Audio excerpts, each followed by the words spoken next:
Well, that wasn't exactly the rematch we were hoping for, and while there were definitely some negatives that you could point out for last night's game, there were so many positive defensive improvements that we have to mention in this video.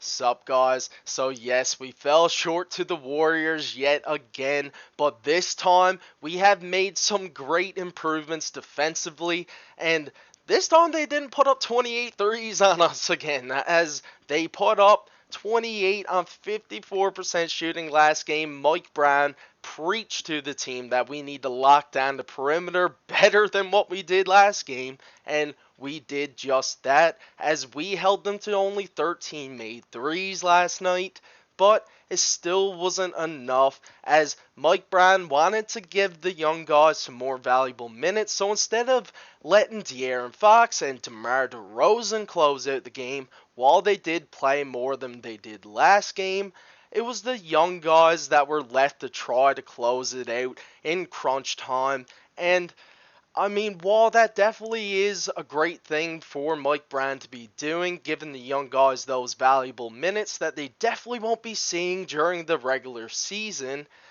it definitely cost us the game, as they struggled to provide consistent offense at times, but the defensive improvements is something that is definitely worth mentioning. But before we get into the rest of that, welcome to Kings Digest, channel showcasing all of the upcoming Sacramento Kings news. So make sure you guys subscribe to the channel, as YouTube still tells me that 84% of you guys that are watching my videos still aren't yet subscribed. So please make sure you guys hit that subscribe button. Let's try to get the 500 subs. I've been preaching it. Let's try to get the 500 before the season opener.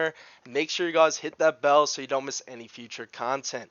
Now let's head over for the team stats last night's game, as while there were definitely some negative, our free throw shooting last night was absolutely horrendous. Mike Brown has got to be going over the free throw golf routine with them this next practice. He's making them run suicides. This is, how can you be in the NBA and miss this many free throws? Obviously, I can't talk, because I would probably miss so many in crunch time with all that pressure. But still, 63% from the free throw line is actually laughable. And Mike Brown is definitely not happy with that, as practice, each player is probably going to have to make at least 100 free throws before they leave that gym. And they're definitely going to make up with it with a few suicides, but this is something that you're not going to see again, I'm sure. We just had a bad night at the line last night, but we definitely, while we struggled a bit with our offense, as we only shot 38% from the field, we held Golden State to 38% from three and only 13 made threes last night, compared to the 28 the night prior. And that is just a great thing, as Mike Brown wanted the guys to, be more aggressive defensively and not allow them to get up as many threes as they did last game, and they executed that game plan. And we definitely would have won this game if the shots fell, a bit more for us, as we did struggle a little bit to get the offense going at times. De'Aaron Fox showcased, he is still a great shooter, as he was a bit slow to start in the first game, but he came out, he knocked 3 consecutive threes in a row. That was just unreal. So, I'm not worried. Again, it's just preseason, but our starters just looked phenomenal.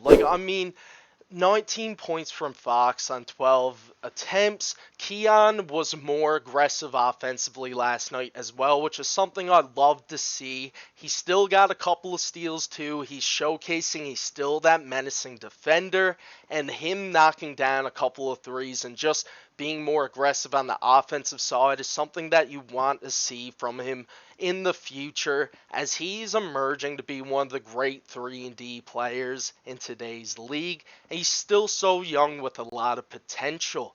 DeRozan, again, done his thing. I mean, not as efficiently as first game, as he was 6 for 6 in the first game. Unreal debut that got spoiled by Buddy Hield, but he done his thing again last night, as he just showcases again and again that he is the master of the mid-range when he is in the post. And I love, by the way, how he plants himself already in the post, like in the mid-range area, to receive the ball, so he's already prepared to go to work in the post. And it's just, it's fit in so effortlessly with this starting rotation that I don't know why the media even question it. Like, I can see your concerns with the spacing, but DeRozan is even knocking down a 3 a game. He's honestly looking pretty lethal from out there. So, I mean, this might just put the media to shame and just prove them wrong, as DeRozan's fit into this offense has been so effortless as of lately, and I'm so excited to see what it's like heading into the regular season when he's actually playing more minutes and not just warming up per se. But, I mean, Keegan Murray had himself a night as well. 17 points, and he had 5 steals. He tied his, regular season record, I believe, with 5 steals. Him, a lot of us we needed this next jump from Keegan. I know this is just the second game of the preseason, but Keegan is looking unreal. If he can keep this up, he will be one of the most elite 3-and-D players next season. He's going to be top 5 for sure. He's going to be looked at as like Klay Thompson back in the Warriors, lethal run. 2016 Klay Thompson, when he was looked at as one of probably the most elite 3-and-D wing. But I mean, Keegan, if he can keep this up, this is so promising. And honestly, him and Keon are kind of the X factors for the Kings. Depending on their performance is crucial to our success. And Sabonis, I mean, don't really need to talk so much about him, because he done his thing. He is just do-it-all center, Domantas Sabonis. I mean, he knocked down a midi, took a few threes.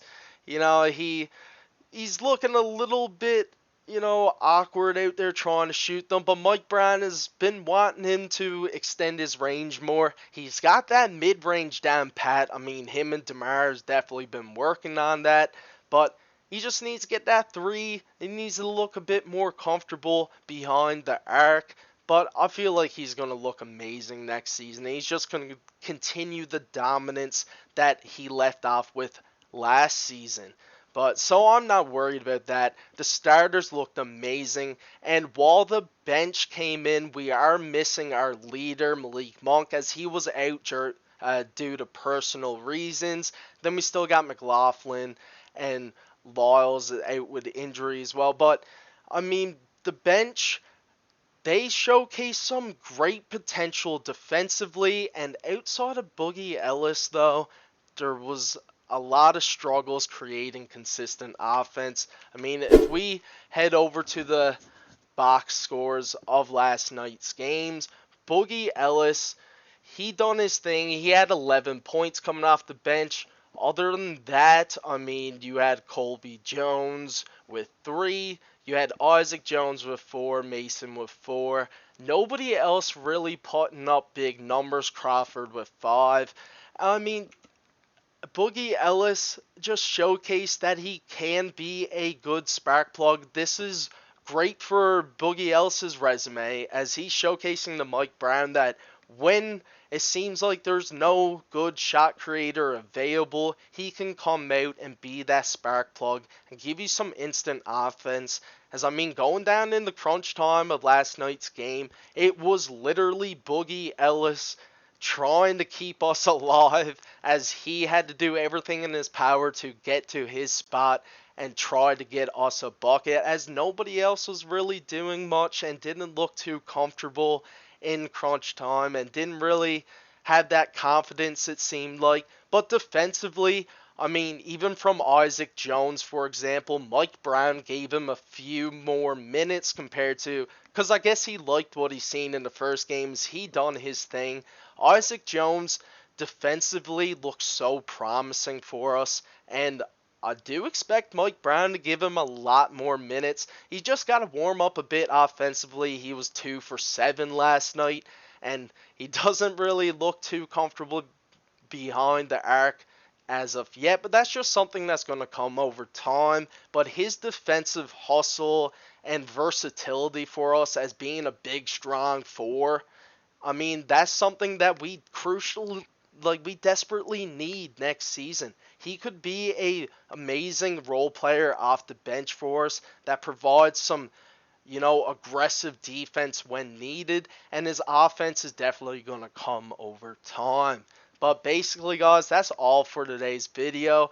That's pretty much all that happened last night. I mean, we definitely could have won that game if the shots just fell for us a bit more, as we done our thing defensively, and our starters done their thing offensively, but if our bench could just provide a bit more offense, we would have had that without a doubt. But I'm not worried. Again, it's just preseason.